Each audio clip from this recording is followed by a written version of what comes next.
Muy buenas de nuevo, le damos la bienvenida a este programa. En el tiempo devocional primero, como una semilla de mostaza, debe de ser nuestra fe, una fe sólida, visible, tangible, una fe que se manifiesta en una forma de vida. Y estamos estudiando el caos del exceso de confianza. Estamos viendo en Nehemías 13 unos apartados, 3 consecuencias que vienen a resultado, que vienen como consecuencia, valga la redundancia, cuando nosotros bajamos la guardia, cuando nos confiamos.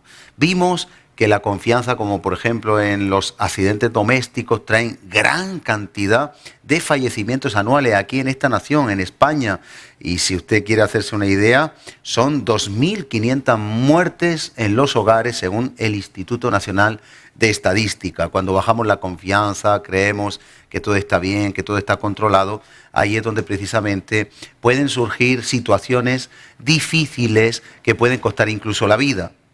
En los accidentes in itinere, los que se va hacia el trabajo o de regreso del trabajo, sucede un tanto lo mismo. Por tanto, debemos de llevar cuidado porque en el orden espiritual, en la vida espiritual, también podemos ser arrastrados por nuestra confianza, bajar la guardia y cometer errores que sean letales, errores que sean difíciles de subsanar. Por eso estamos viendo y estuvimos viendo resumidamente. Yo quiero traer un pequeño escueto esquema cómo emparentó el sacerdote Eliasib en Nehemías 13 en la ausencia de Nehemías, el gobernador, el cabeza, autoridad. El sacerdote Eliasib emparentó con Tobías y vimos que en Nehemías 6 Tobías era de los enemigos.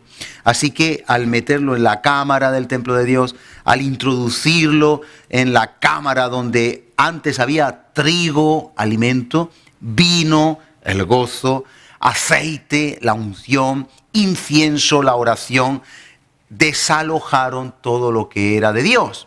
Lo que era de Dios era el alimento espiritual, el maná, era el gozo, era el aceite, la unción. Todo eso fue echado afuera y Tobías entró en el corazón. Y estuvimos viendo que ese es el peligro que nosotros podemos correr, nuestros hijos, nuestros seres amados, hermanos en las iglesias, y tenemos que librarnos.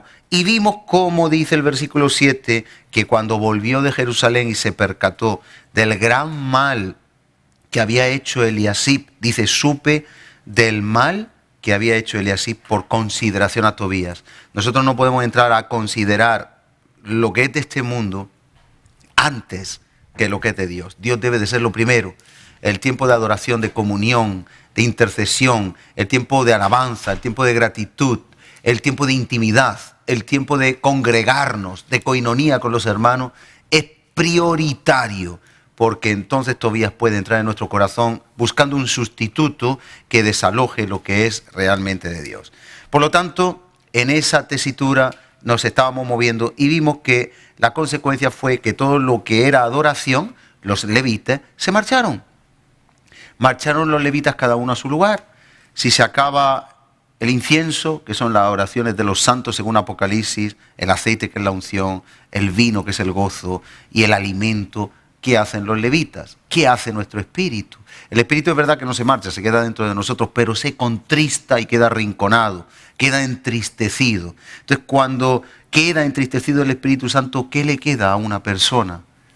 Y eso es lo que aquí aconteció. La segunda consecuencia fue que después de este abandono, dejaron de respetar la palabra de Dios, la ley. Y vimos que aunque nosotros no somos legalistas, no estamos cumpliendo el Sabbat, sí que tenemos un Nuevo Testamento que vivir, la ley del amor, vivir como Jesús, vivir como nuestro Maestro. Y estuvimos viendo que ellos incumplían el Sabbat y entonces cuando vino Nehemías, dice que lo reprendió, versículo 17, qué mala cosa es esta que vosotros hacéis, profanando así el día de reposo. Y entonces cerró todas las puertas y dijo que esto tenía que cesar y que se acabó, que aquí lo importante era temer a Dios. Hasta ahí lo dejamos. Pero hay una tercera consecuencia que yo quiero ver cuando Tobías entra en nuestro corazón. Está en el versículo 23. Dice, vi asimismo en aquellos días que habían tomado mujeres de Asdod, amonitas y moabitas. Recuerden que los moabitas y amonitas son la descendencia de Lot en ese incesto totalmente abominable con sus dos hijas, cuando lo embriagaron después de salir de Sodoma, que fue destruida, y que fue consecuencia de los errores que Lot cometió por querer vivir en Sodoma apartándose de Abraham. Esas dos naciones fueron naciones abominables a los ojos de Dios. De ahí nace el dios Moloch, por ejemplo, que sacrificaban sus hijos, el pueblo, a ese dios pagano, un dios falso, por supuesto, y los echaban al fuego y los sacrificaban. De modo que los amonitas, los moabitas, eran pueblo con el que nunca deberían de asociarse, pero como consecuencia de que Tobías entró en el centro del templo y ahora puede entrar en el centro de nuestra vida, en nuestro corazón, como consecuencia de que se va todo lo que tiene que ver con la adoración y la comunión, la intimidad con Dios, como consecuencia de que la palabra de Dios se tiene en poco, se le llama a lo bueno malo, a lo malo bueno, viene otra consecuencia, el pecado va llamando al pecado, la degeneración y el caos a más degeneración y a más caos. Y como consecuencia vemos aquí que ahora están emparentando con mujeres que son naciones abominables a los ojos de Dios, pero se perdió la sensibilidad. De modo que dice el 24, que ya no sabían los hijos hablar judaico. Mire usted, se perdió el lenguaje, la identidad de un pueblo, de una nación. Es su idioma, es su lenguaje, es su acento. Ni siquiera los norteamericanos hablan igual que los londinenses. Ni siquiera los murcianos hablamos igual que los gallegos, que los catalanes, que los madrileños, que los andaluces. La nación se reconoce por su idioma. Si una provincia se reconoce por su acento, ¿cuánto más una nación? Si el pueblo de Dios tenía su lenguaje, y eso nos habla a nosotros en la parte espiritual, de que los hombres y mujeres espirituales tenemos un lenguaje espiritual. Tenemos que hablar como se habla en el cielo. No podemos hablar con blasfemias, palabras deshonestas, soeces. No podemos hablar con una indiferencia. Tenemos que medir nuestro lenguaje.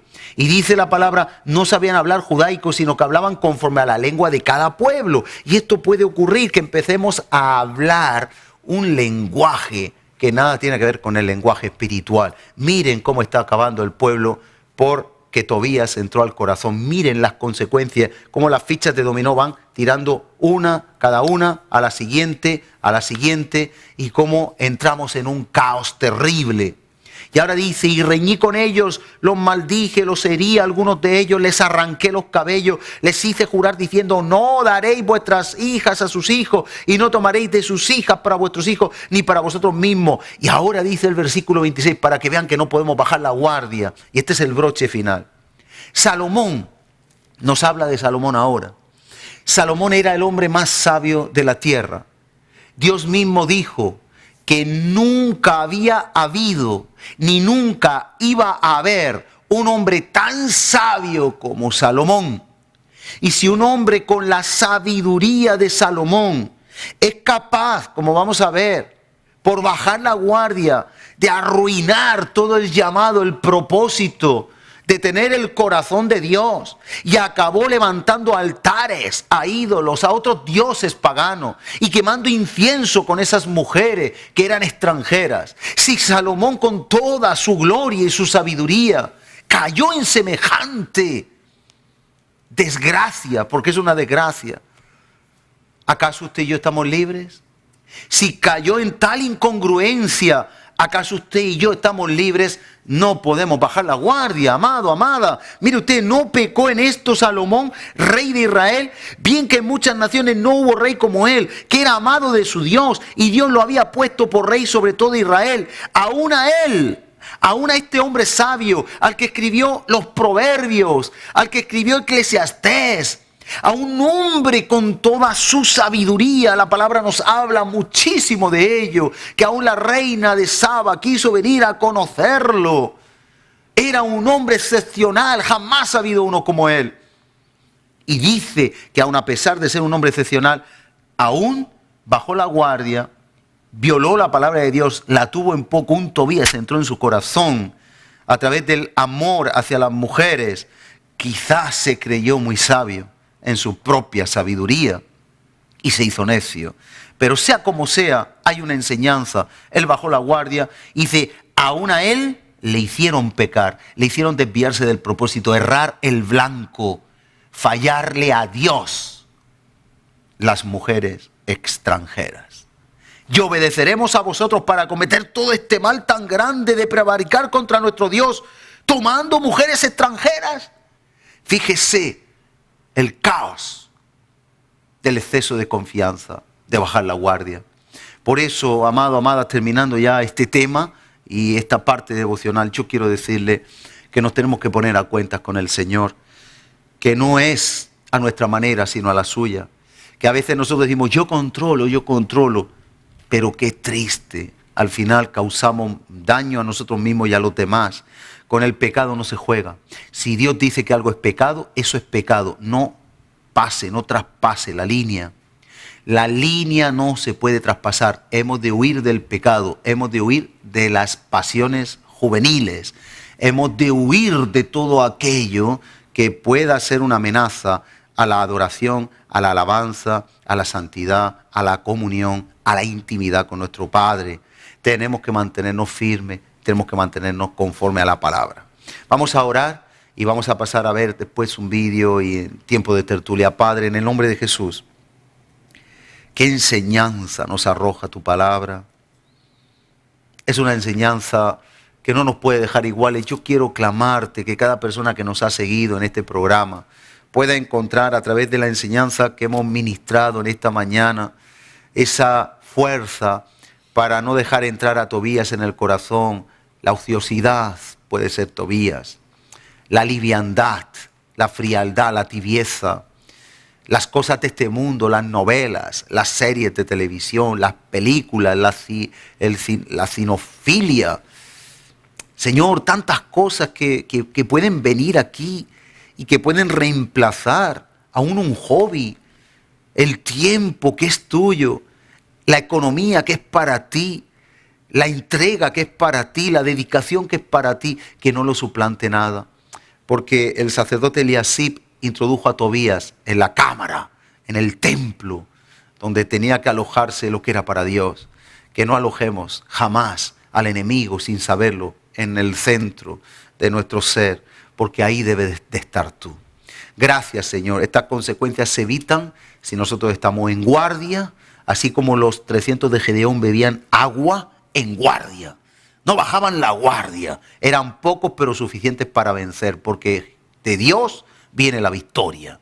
Ayúdanos a ser como esos 300 de Gedeón y como este Nehemías hizo un gran cambio en una nación que en pocos días, en poco tiempo se pervirtió, incluso llegaron a perder su lenguaje. Que nosotros jamás perdamos nuestra identidad, que no nos avergüence darte la gloria y hablar de ti, porque ¿para qué estamos en este mundo? Sino para ser la luz del mundo y la sal de la tierra, que no se pierda nuestra identidad.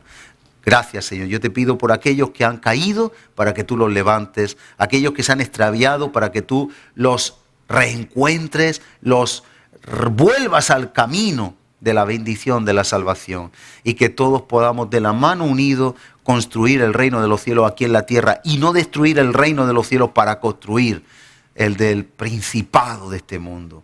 Gracias te damos en el nombre de Jesús. Amén y amén. Vamos a ver un breve vídeo y volvemos enseguida en tertulia con los temas que tenemos pendientes. No se lo pierdan, es muy interesante.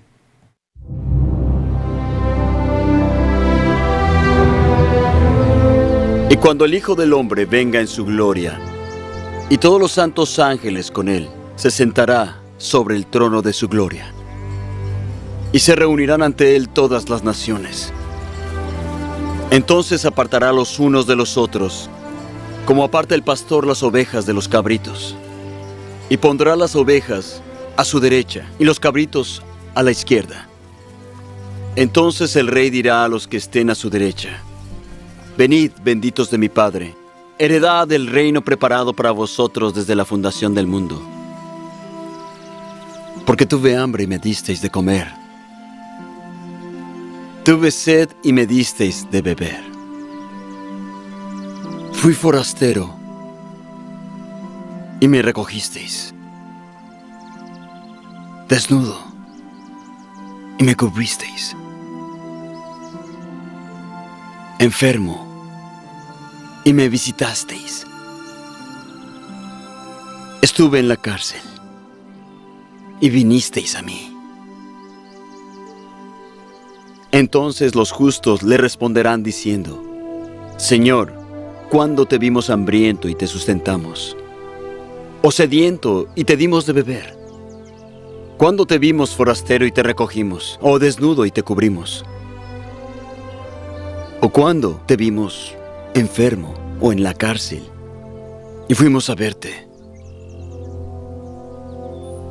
Y respondiendo, el rey dirá: de cierto os digo que en cuanto lo hicisteis a uno de estos, mis hermanos más pequeños, a mí lo hicisteis. Entonces dirá también a los que estén a la izquierda: apartaos de mí, malditos, al fuego eterno preparado para el diablo y sus ángeles. Porque tuve hambre y no me alimentasteis. Tuve sed y no me disteis de beber. Fui forastero y no me recogisteis. Estuve desnudo y no me cubristeis. Enfermo y en la cárcel y no me visitasteis. Entonces también ellos le dirán: Señor, ¿cuándo te vimos hambriento? ¿O sediento? ¿O forastero?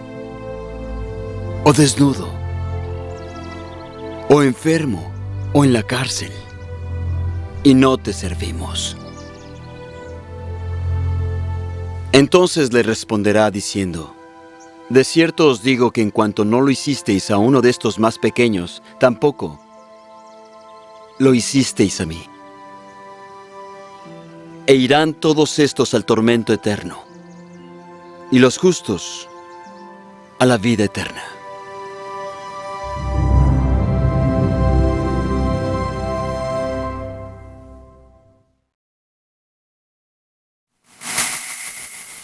Esto que acabamos de ver es algo que nosotros también tenemos que intentar vivir cada día, saber la seguridad hacia dónde vamos, tener una absoluta certeza de que estamos en el camino correcto. Bueno, vamos a hablar de todo esto y mucho más con el siervo que habitualmente nos acompaña, Eusebio Perona. ¿Qué tal? ¿Cómo estamos? Pues muy bien, gracias a Dios. Un poco constipado por la inclemencia del tiempo, pero bueno, bien, bien. Bueno, pues adelante, vamos a ver, repasando un poquito, un tema largo que ya llevamos meses con él. Yo creo que más de un año con los Dios de Pasto. Llevamos, sí. Más de un año llevamos ya. Pero bueno, pues adelante. Y lo que queda, ¿no? Bien, pues estábamos tratando que hemos sido llamados con un propósito, ¿no? Amén. Como verdaderos cristianos. Primero vimos y estuvimos viendo, estudiando que debemos participar de los padecimientos de Cristo. En segundo lugar, participar de los sufrimientos de nuestros hermanos perseguidos. Eso lo estuvimos viendo la semana pasada, ¿no? Sí, señor. Y hoy vamos a estudiar precisamente lo que hemos visto aquí en el vídeo que hemos puesto de un tramo de la película de Jesús, ¿no? Y vemos a Jesús precisamente hablando de cómo debemos de preocuparnos de las necesidades de los demás. Ajá. Y el texto, como hemos visto, está en Mateo capítulo 25, que vamos a hacer un pequeño resumen, a partir del verso 34. Está vigente, ¿eh? Está en el Nuevo Pacto. Claro, Jesús es un llamado. Eso es para ahora, no es para... Claro. Entonces dice, entonces el rey, con mayúscula, el rey con mayúscula significa el rey de reyes y señor de señores, le dirá a los que están a su derecha: venid, benditos de mi Padre, heredad el reino que ha sido preparado para vosotros desde la fundación del mundo. Dice: porque tuve hambre y me disteis de comer, tuve sed y me disteis de beber, fui forastero y me recogisteis, estuve desnudo y me cubristeis, enfermo y me visitasteis, en cárcel y vinisteis a mí. Dice que entonces los justos le responderán diciendo: ¿cuándo te vimos hambriento, te sustentamos, te vimos sediento y te dimos de beber? ¿Cuándo te vimos forastero y te recogimos o te vimos desnudo y te cubrimos? Claro. ¿Cuándo te vimos enfermo? ¿O cuándo te visitamos en la cárcel, ¿no? Y mira qué respuesta más sabia y lo que conlleva, ¿no? Para nosotros. Claro.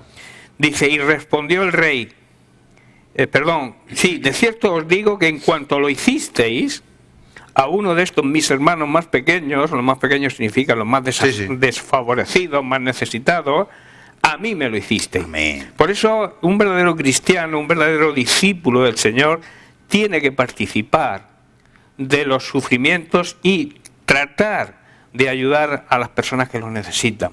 Eso es un hecho palpable. A veces nos preocupamos solamente de nosotros, de vivir nuestra vida, de que todo nos vaya bien. Si tenemos un problema tratamos de solucionarlo, pero raramente, y eso es egoísmo puro, nos preocupa la vida de los demás. Hoy vivimos a un ritmo frenético, un ritmo que cada uno va por su camino, y a veces ni le importa ni se da cuenta de las necesidades de los demás. Independencia. Pero claro. Egoísmo. Egocentrismo, sí. El centro del universo yo, y no importa lo que les ocurra a los demás. Yo quiero vivir mi vida y yo quiero ser feliz a costa de lo que sea, ¿no? Y eso va en contra de la ley de Dios, claro, y de los mandamientos que se de dio Dios. Por todos, aunque no lo merecieran. Un amor que no tiene una forma de explicarse, solo se puede entender por revelación. Sí, la misma palabra de tal manera, Juan 3:16, esa de tal manera significa de algo que no se puede explicar ni se puede entender con nuestra mente humana. Es difícil entenderlo. ¿Sabes qué me llama mucho la atención siempre en este texto? Que las personas que van a ir a la diestra, los que van a heredar el reino, es curioso, ¿no? No son conscientes del bien que han hecho porque les ha nacido, es como que tienen el ADN del Padre. Claro. Ellos se llevan una recompensa que no lo han hecho solo por la recompensa. O sea, es algo que les nace. Les ha nacido. Es algo, eso no quiere decir que no luchemos por una... Sí, se puede luchar, pero por una recompensa de agradar a Dios, entiéndase. Eso pero ellos se llevan una sorpresa, ¿eh? Se entiende. Dice, ¿cuándo nosotros hemos hecho eso? Como diciendo, ¡ay, qué porque bien! Porque no surgía espontáneamente. ¿no? Claro. Esa es la realidad del nuevo nacimiento. Cuando uno nace de nuevo, es una nueva creación. Somos, cambiamos de padres. Somos de nuestro Padre Dios a partir de ese momento. Y entonces, la esencia que hay en Dios, los genes que hay en Dios, se transmiten a nosotros. Dios se apiadaba. Donde iba Jesús, que es el Hijo de Dios, se apiadaba de todo lo que veía. Cubría cualquier necesidad, resucitaba muertos, alimentaba a personas. Recuerdo, con 5 panes y 2 pececillos, alimentó a 5.000 personas sin contar mujeres y hombres. Y vuelvo a repetir, resucitaba muertos, sanaba a los enfermos. Entonces, Él es un ejemplo a seguir de cómo nosotros tenemos que actuar. Claro. Entonces, cuando nosotros nacemos de nuevo, el gen que hay en Dios, lo que siente Dios, lo sentimos nosotros también, y por eso no nos damos cuenta. Hacemos el bien, y cuando nos preguntan, yo a veces no me acuerdo ni las cosas que he hecho, y dice, ¿tú te acuerdas que hiciste esto? Y digo, pues sí, me lo recuerdas tú, ahora me acuerdo, pero se queda como algo normal, ¿no? Algo que entra dentro de la vida de... Y vemos la disyuntiva, ¿no? Vemos, por un lado, a los que han sido generosos y no han pensado en sí mismos una recompensa, como el rey los va a recoger y los va a llevar con él a un trono eterno, a un reino. Pero a los que pensaron en ello y no hicieron lo que estaba en el corazón de Dios, es como que ellos no merecen. No lo merecen. Ellos no hicieron lo que había que hacer. Ellos pensaron solo en sus deseos y en sus planes. Aquí Jesús en este pasaje está hablando de la importancia de las buenas obras. Predicamos, y es cierto que las buenas obras no nos salvan. Las buenas obras, dice la Biblia, que son como trapos de inmundicia, ¿no? Para Él. Pero las buenas obras son testimonio de que has nacido de nuevo. El fruto. Eres el fruto de tu salvación. O sea, tú has sido salvo, y como eso a ti te compromete, te empuja a hacer algo, te sale espontáneamente. Y entonces haces buenas obras porque eres salvo. Como consecuencia de la salvación. Y además... cuando ayudamos a los necesitados, estamos sirviendo a Dios. A veces, por eso dice, ¿cuándo me visteis? ¿Cuándo te servimos? ¿Cuándo te visitamos? ¿Cuándo? A Él, a Jesús. Claro, ellos estaban pensando en lo que Jesús estaba diciendo literalmente. Pero Jesús les dice, no, es que cuando se lo hicisteis a un necesitado, estabais haciéndolo a mí. Yo lo recibo. Eso es servir a Dios. Entonces, el verdadero cristiano, el verdadero discípulo sirve a Dios por inercia. Claro. Sirve a Dios porque le nace de dentro. Gratitud, se siente en deuda por lo que Dios ha hecho por uno, y entonces uno quiere hacerlo por los demás, quiere llevar la imagen de Él. Pero que lo hace sin pensar en la recompensa. O sea, es algo... Aunque hay algo curioso, y es que a través de la palabra de Dios, Él quiere incitarnos y provocarnos a que lo hagamos por una recompensa sana. Claro. O sea, a Él no le molesta... Él nos dice cuál es la recompensa. Claro, a él no le molesta, por eso lo escribe y lo deja claro. A él no le molesta que tengamos la mirada puesta en la recompensa eterna, pero agradándole a él. Claro, no egoísta. No. O sea, yo voy a hacer algo, por ejemplo, yo me pongo en la situación, imagínate un día lluvioso, como ayer, ¿no? Que tengas que hacer un favor a alguien, visitar a un enfermo, ir a hacer algo, una mudanza, y a uno no le nace en la carne, uno no desea hacer eso. Pero en ese momento viene la palabra, bueno, Señor, es que te lo estoy haciendo a ti.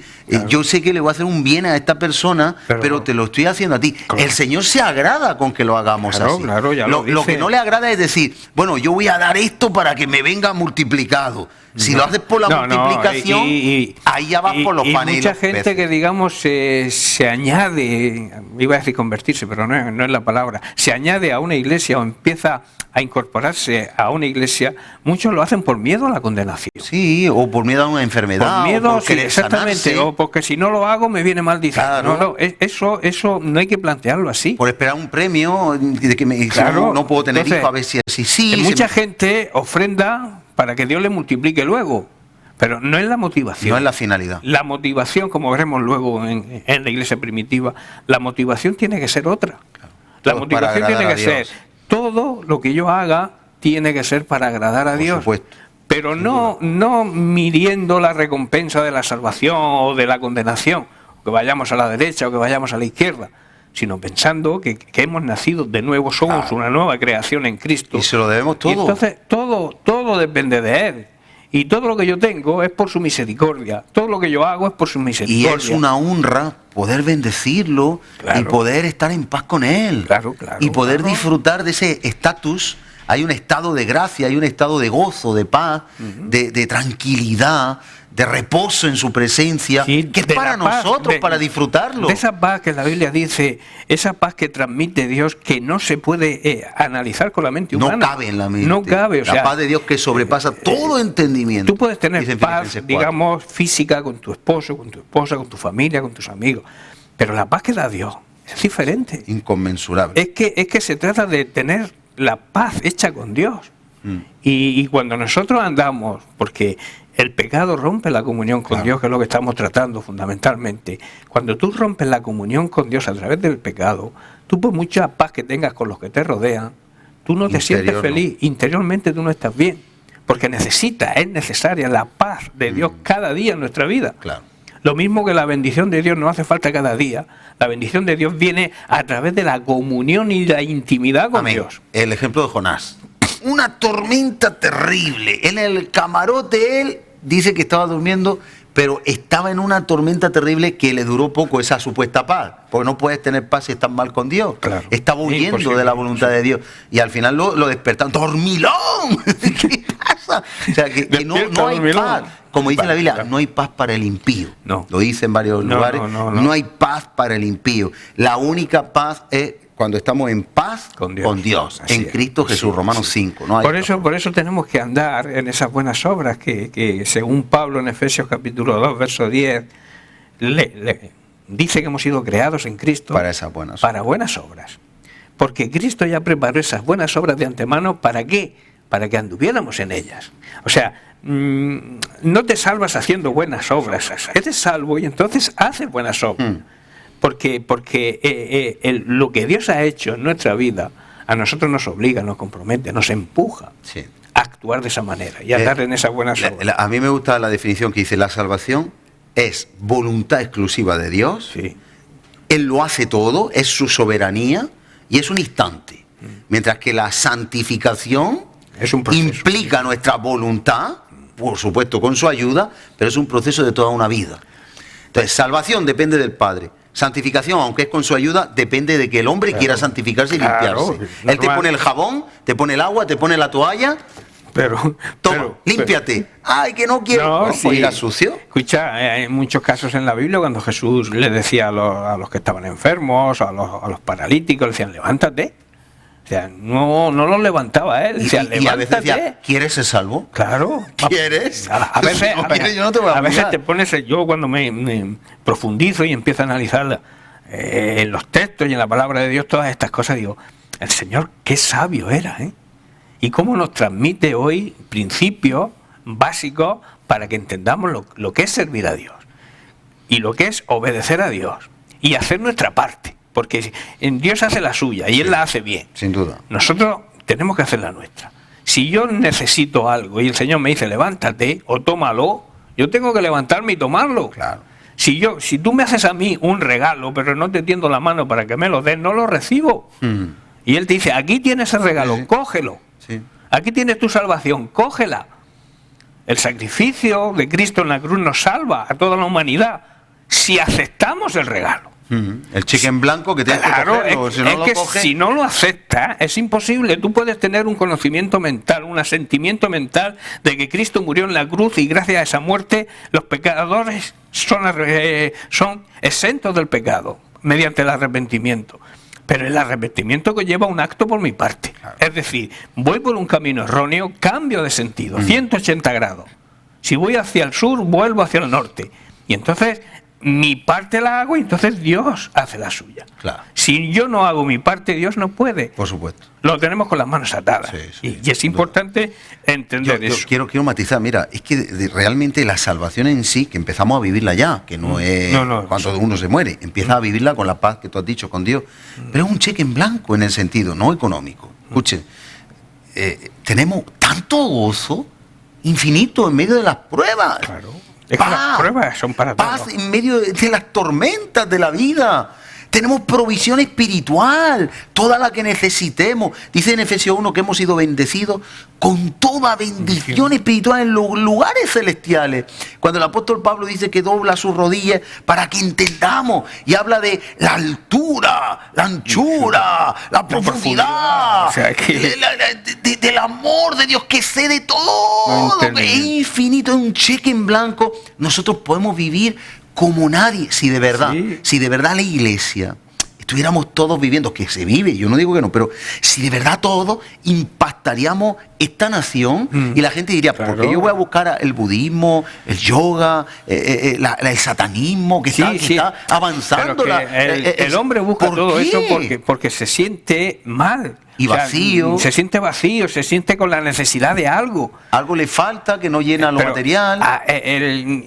Hay, como alguien dijo, en nuestro corazón hay una horma en forma de Dios, en forma de Cristo. Sí. Es como un puzzle y falta esa pieza. Y falta esa pieza. Entonces, mientras que no coloquemos esa pieza en su sitio, pues tenemos la necesidad de ser completos. Entonces, Cristo nos completa, nos hace completos en Él. Pero si yo decido que Él sea lo primero en mi vida, entonces la decisión es mía. Dios no te va, como suelo decir yo, no te va a meter al cielo a empujones si tú no lo deseas o tú no lo quieres. Así es. Pero si tú deseas la salvación, si tú deseas vivir una vida aquí con problemas como todo el mundo, pero con la paz que transmite Dios en medio de los problemas, porque Dios se glorifica en nuestras vidas, a veces a través de los problemas, a través de una enfermedad, a través de una falta de trabajo, a través de cualquier necesidad. Se ve la identidad del cristiano. Claro, ahí los médicos pueden decir, qué feo. Claro, el tema que tocamos de que debemos participar de los sufrimientos de Cristo. O sea, cuando yo sufro y yo actúo sabiendo que Cristo, que Dios me protege y que Dios en medio de la dificultad está conmigo, yo transmito al mundo otra sensación que ellos no tienen y no saben, no saben experimentar. Claro, y fíjate, como hemos sacado, y sobre todo en Estados Unidos, porque aquí teníamos una rama religiosa que tampoco te llenaba mucho, pero aún así hemos sacado de toda institución todo lo bíblico y todo lo de Dios. Y mira ahora para dónde va el ser humano. Va a lo espiritual, pero totalmente errado, como son las filosofías orientales que buscan la llenura del espíritu, como tú estabas diciendo, basado en Eclesiastés, que Dios sembró la eternidad en el corazón del hombre, sin que el hombre alcance a poder llenar ese vacío, a comprender, ¿no? Entonces, vienen las religiones orientales que lo que habla es del alma, del espíritu, del alma, de la perfección, porque eso falta. Y hemos quitado la verdad, la hemos desechado. Esto no vale. Claro. La hemos quitado en esta nación como en tantas naciones. Y ahora que está empezando a crecer mucho el satanismo. Claro. Los luciferianos, los satánicos, pero ¿qué está pasando? O sea, el ser humano no se percata, ¿no? Se da cuenta. El ateísmo, y cuidado, el ateísmo es una religión, claro. Porque tú eres el Dios. Eres el Dios. A mí Dios no me ayuda. Dicen muchos, es que va Dios por mí a trabajar. No, pero te da la fuerza y te da el trabajo. Claro. Anda, que Dios no te dé la misericordia de tener un trabajo y la fuerza para trabajar. Bueno, que tengas un trabajo y que te venga una enfermedad y no puedas trabajar. Claro. Entonces, ahí... Pero que el ateísmo no es que Dios no existe, es que nosotros somos dioses. Claro. Y yo me hago la religión a mi manera. Y el humanismo habla de eso, de ser nuestro propio Dios, ¿no? Tenemos que tener la cosa clara y saber, y lo que estamos viendo hoy en día en la sociedad es eso, quieren quitar a Dios de todo lugar. Todo lo que sea relacionado con Dios.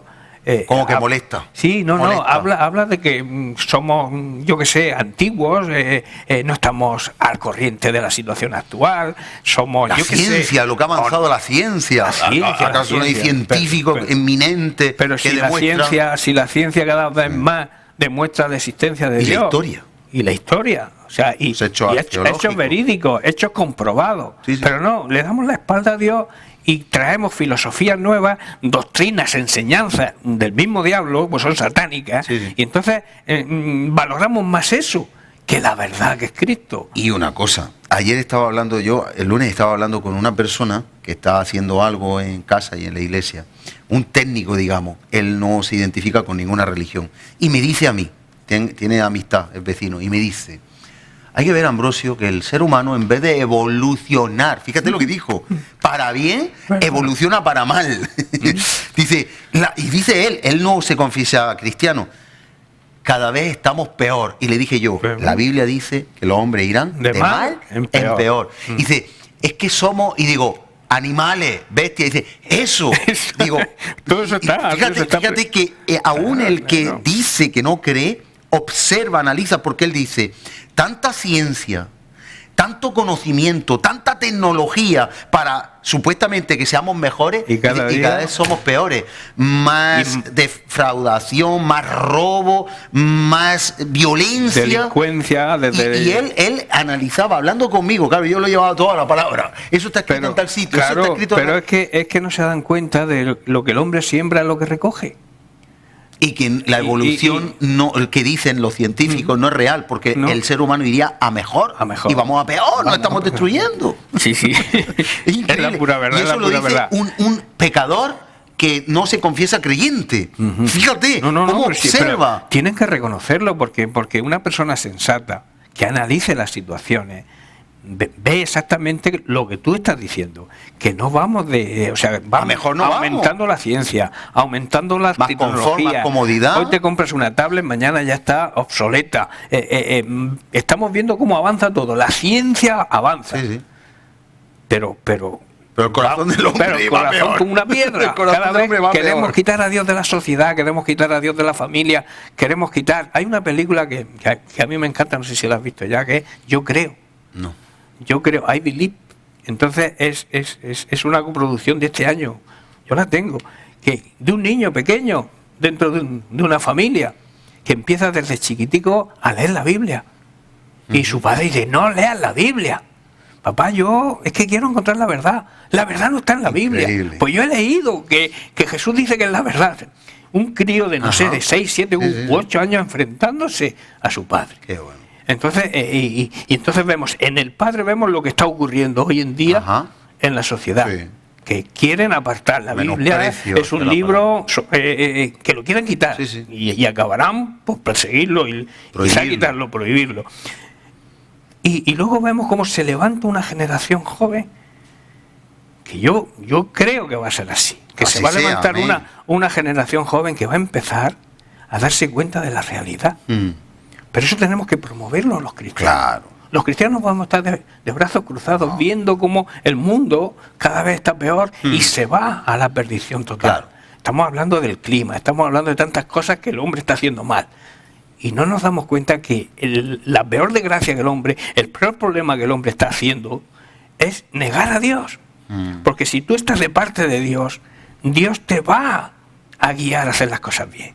Y evitará lo del cambio climático, tantos problemas que hoy en día en la sociedad dicen que para el año 50 el deshielo, 1000 catástrofes van a ocurrir. Pero qué hipocresía, ¿no? Estamos hablando de cambio climático, está todo para producir un cambio, pero no se produce. Pero seguimos igual. Claro, existe la infraestructura, la tecnología, existe todo para evitarlo, pero todo queda para congresos y para fotos. Yo creo que el problema serio de la humanidad hoy en día es que vive de espaldas a Dios. Sí, el corazón está engrosado. El corazón se ha engrosado de tal manera está contaminado, está infectado. Que a lo bueno lo llaman malo, y a lo malo bueno. A los que predicamos el amor de Dios, a los que queremos que se nos respeten nuestras creencias, nos llaman generadores de odio. Se está volviendo la cosa al revés. Sí. Pero ya está predestinado. A lo bueno, dice, y advierte, hay de los que llaman a lo malo bueno y a lo bueno malo.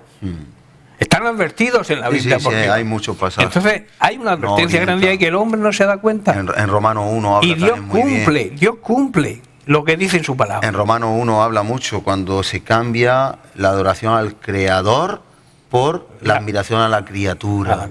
Eso genera un juicio y es lo que estamos viviendo. A veces estamos más preocupados de las criaturas que del Creador. Pero fíjate cómo hoy es todo la fama, el llegar a una posición, el ser adorado, admirado, y cómo las personas, los fans detrás de los supuestos famosos, famosas. Sí, es que está el mundo... Los estereotipos que hay claro, hoy en día. Entonces, si te das cuenta, todo el mundo quiere ser famoso, todo el mundo quiere llegar. Sí, no se dan cuenta que la vida pasa que no te das cuenta.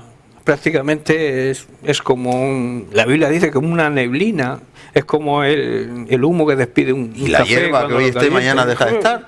Así es la vida del hombre en comparación con la eternidad. Sí. ¿Qué son 100 años? Los que lo lleguen a vivir los 100 años. ¿Qué son 100 años comparado con la eternidad? Claro. Nada. Absolutamente nada, pero vivimos obcecados ahí, vamos, que quiero llegar a esto, quiero conseguir esto. Pum, luego te viene una enfermedad en un momento determinado, duras 3 meses. Y todo lo que has peleado, todo lo que has luchado, ¿y a qué destino no te vas? sirve. ¿Y a qué destino te vas? ¿Y luego dónde vas? Que luego no hay cambio, luego no puedes decir, ¡ay, me equivoqué! Ahora me quiero ir. No, o sea, ya si no, tú ya tienes que hacer algún cambio es en la vida física. Ahora es el momento, de si tomar no lo haces decisiones. ahora, cuando te venga esa que tú te crees que las enfermedades le tocan a los demás y nunca te puede tocar a ti, hablo de enfermedades terminales, pero llega un momento en que te viene, entonces ¿qué? Todo lo que has provisto, todos los planes que has desarrollado, todo lo que has logrado, tus logros, tus coches, tus vehículos, tu casa, tus posesiones, tu cuenta bancaria, ¿qué? El destino. No se puede comprar la salvación ni se puede comprar el alargar la vida. Es imposible. El destino se decide en la vida, correcto, pero tras la vida terrenal no hay cambio de destino. No. Es ahora o nunca. El Lázaro... O sea, el rico y el mendigo, uno fue al seno de Abraham, el otro fue al Hades. Ya no había posibilidad de cambio. Lo que hay que transmitir es que somos eternos. O sea, para bien y para mal. La vida física es digamos como un paréntesis que Dios quería depositar su amor al ser humano y entonces nos creó, nos puso en la tierra, pero es un propósito eterno. Claro. O sea, si tú te mueres a los 30 o te mueres a los 100, tú no mueres realmente. Tú pasas a otro estado. Y tú pasas de una vida física a una vida espiritual eterna. Claro. Entonces, tú no mueres. Muere tu carne, o sea, el habitáculo donde Dios ha permitido que estés durante un tiempo. Claro. El tiempo ese depende de Él. Y cuando tú pasas de ese tiempo, se cierra, o sea, se abre una puerta, vida física, se cierra esa puerta y pasa, sigues viviendo, pero ya en la eternidad. Claro. Y en la eternidad no hay ni principio, ni hay fin, ni hay lugar al arrepentimiento, porque las decisiones de arrepentimiento, las decisiones de ser salvo, de aceptar a Jesucristo, es en ese paréntesis, en ese tiempo en que estamos viviendo aquí en la tierra. Y aún hay tiempo a los que nos están siguiendo. Estamos aún a tiempo. Mientras que haya vida física tenemos tiempo de que nuestra vida eterna siga, pero que siga al lado de Dios, a la derecha, como hemos leído. Aleluya. A la derecha. Aleluya. Amén. Así que al que tenga hambre, Se le da de comer, sobre todo palabra de Dios, ¿eh? Que a algunos les damos de comer y le estamos fomentando el uso de la droga o del alcohol o de la ludopatía, pero a que tenga una necesidad y le podamos ayudar, ayudemos. Y primero a la familia de la fe. Sí, pues a estos a estos de mis hermanos, dice, ¿eh? A estos de mis hermanos. O sea, primero la familia de la fe. Claro. La familia de la fe no se puede desatender. Algunos dicen, no, Dios está en todos sitios, Dios está en mi casa, yo tengo mi comunión con Dios. Hay un ejemplo que deberíamos aprender, que es la iglesia primitiva. La iglesia primitiva tuvo sus defectos, tuvo sus fallos, tuvo sus cosas, pero hay un modelo que deberíamos seguir, ¿no? En Hechos capítulo 4 vemos que se reunía la iglesia, los discípulos, dice, después de orar por valentía y denuedo para predicar la palabra de Dios y de ser llenos del Espíritu Santo, vemos la actitud de la iglesia primitiva. Por ejemplo, en el verso 32 dice que eran de un solo corazón y una misma alma y tenían todas las cosas en común. Hoy en día difícilmente podemos entender ese versículo o implantar ese versículo hoy en día en la sociedad en que vivimos, una sociedad egoísta, egocéntrica, que mira por uno mismo. Eso es imposible, pero eso es un ejemplo a seguir. Dice el verso 34, no había entre ellos ningún necesitado. Y no había seguridad social como ahora, ni subvenciones. ¿Hay necesitados hoy en día? Así, pero como ahí, no hay. No, es decir, claro, ahí habían necesitados de verdad, que si no se morían, ¿eh? Pero escucha, si no había una ayuda, se podían morir de hambre. Que no había, dice, porque cubrían las necesidades. Si yo te veía a ti que necesitaba y a mí me sobraba, yo lo aportaba. Ellos se unieron al apoyo, a la ayuda mutua. Es un ejemplo. Claro. Ahí nació la seguridad social. No había entre ellos ningún necesitado. Y el verso 35 dice, y se repartía a cada uno según su necesidad. O sea, habría, supongo, personas encargadas de ver la necesidad de cada uno y de darle a cada uno de acuerdo a su necesidad. Pero el ejemplo base es ese, que lo compartían todo, claro, que estaban unidos, que sentían lo mismo y que se veían una necesidad, la cubrían con sus bienes propios. Hoy en día eso decirlo es una locura, porque nadie hace eso. Claro, pero porque cada uno afinamos la guitarra como nos da la gana. No tenemos un parámetro para afinar todas las guitarras en la misma nota. Si todos no tenemos comunión con el Creador de la misma manera, Él nos afina todo. Y luego cuando todos tocamos vamos todos en la misma nota. Pero si cada uno afina su guitarra como le da la gana, o ni siquiera la afina, no hay comunión. Oí hace unos días un ejemplo que me gustó sobre la fe en Dios, ¿no? Sobre cómo tú, por ejemplo, tu coche falla, tienes problemas en tu auto o en un electrodoméstico. Tú llamas al técnico y tú confías que el técnico te lo va a arreglar. Claro, hay unas cosas. Confía. Por supuesto. Y entonces no sabes lo que te va a costar, pero confía que te lo va a arreglar. Aunque te cueste un ojo de la cara. Sí, unos te costarán. Eso ya se trata de buscar el pero que más. Confía que te lo va a arreglar. Pero tú confías plenamente. Si tú dejas el coche en el taller, tú sabes que cuando vayas a recogerlo está arreglado. Con un agujero en el bolsillo, pero arreglado. ¿Por qué no depositamos esa misma fe en Dios? Claro. Cuando Dios dice, yo estaré contigo, yo haré, yo te levantaré, yo te sanaré. Y sin minar tu economía. Exacto. no es porque igual. Ya la deuda está pagada. Claro. Jesucristo pagó nuestra deuda. Entonces, a veces creemos en el hombre, como hemos dicho antes, tenemos más fe en las criaturas que en el que ha creado a esas criaturas, que es Dios. Entonces, cuando nosotros aprendamos a depositar esa fe plena en Dios y hacer y actuar de acuerdo a su palabra, porque estos ejemplos están escritos en la Biblia para nuestra enseñanza. Claro. O sea, nosotros, si aplicáramos eso, no habría necesitado, no habría pobres en la sociedad. Ya no solo el pobre material, cuánta pobreza espiritual, cuánta necesidad del alma. Meternos en ese campo también. Porque depresiones, problemas de trastornos psiquiátricos, trastornos emocionales, tanta cosa, terrible. Todo eso viene como consecuencia de no poner a Dios como prioridad en nuestra vida, ¿no? Amén. Eusebio, hagamos un resumen para terminar orando y ya continuamos la semana que viene. El escritor del libro de los Hebreos, en el capítulo 13, en el verso 16 dice, y de hacer el bien, hacer cosas buenas, y de la ayuda mutua, de ayudarnos mutuamente, no debemos olvidarnos. Claro. lo que hemos dicho antes, porque de tales sacrificios, quizás sea un sacrificio que tú puedas hacer el bien a los demás, te cueste, como has dicho, un día de lluvia, un día más, pero yo voy a salir. Se opone, sí, la carne se resiste. Te cuesta un sacrificio, pero la Biblia dice que si nosotros sacrificamos la carne al espíritu, tendremos vida, y vida auténtica, vida real. Entonces dice, porque de tales sacrificios, de que nos ayudemos, de hacer el bien, de ayudarnos mutuamente, es de lo que se agrada a Dios. Qué bueno. Qué bueno sería que los días de lluvia la iglesia se llene.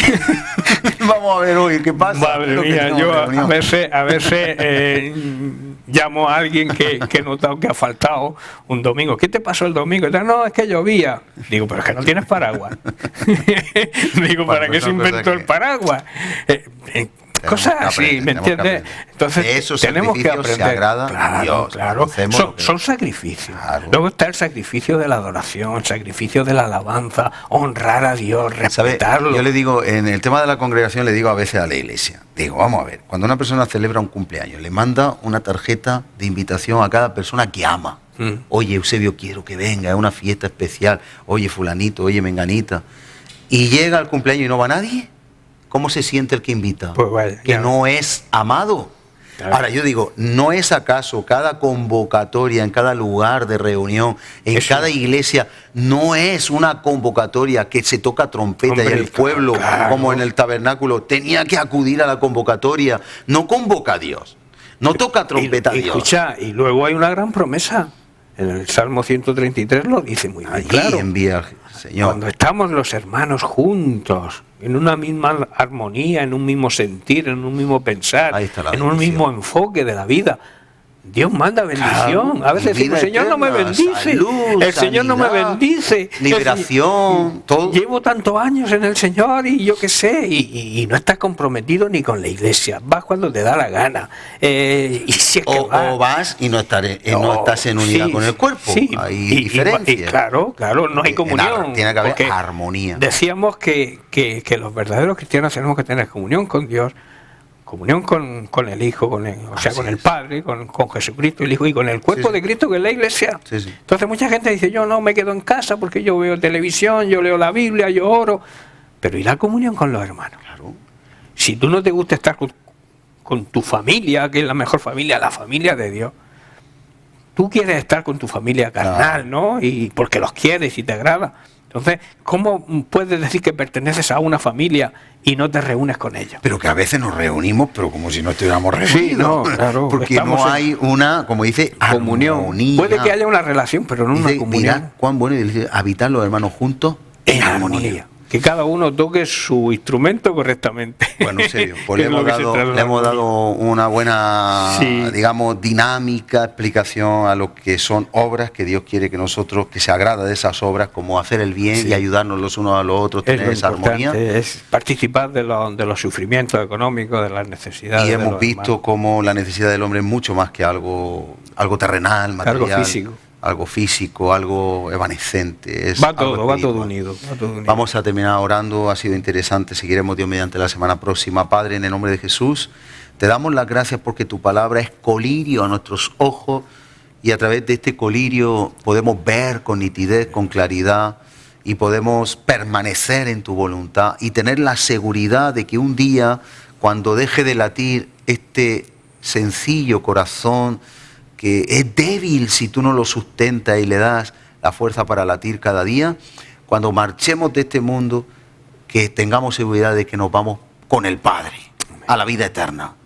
Y que si alguien no tiene esa seguridad, desde Mateo 25 hasta todo lo que hemos estado hablando hoy es el día donde uno puede cambiar su destino, donde uno puede creer en Jesús como el Señor de su vida, en Jesús como su Señor, y por lo tanto, si lo hacemos nuestro Señor, nuestro Salvador, solo diciéndole, Señor Jesús, yo confieso con mi boca, pero creo en mi corazón, que tú diste la vida por mí, que siendo Dios te hiciste hombre, y que después de 33 años de absoluta obediencia, moriste en una cruz, sustituyendo la muerte que yo merecía. Pero al tercer día la muerte no pudo retenerle Y aunque Él llevó todos mis pecados en aquella cruz, Él resucitó. Y como yo muero a este mundo y a mi yo, ahora resucito con Jesús a la nueva vida. Y una nueva vida empieza a partir de esta hora y de este momento para mí.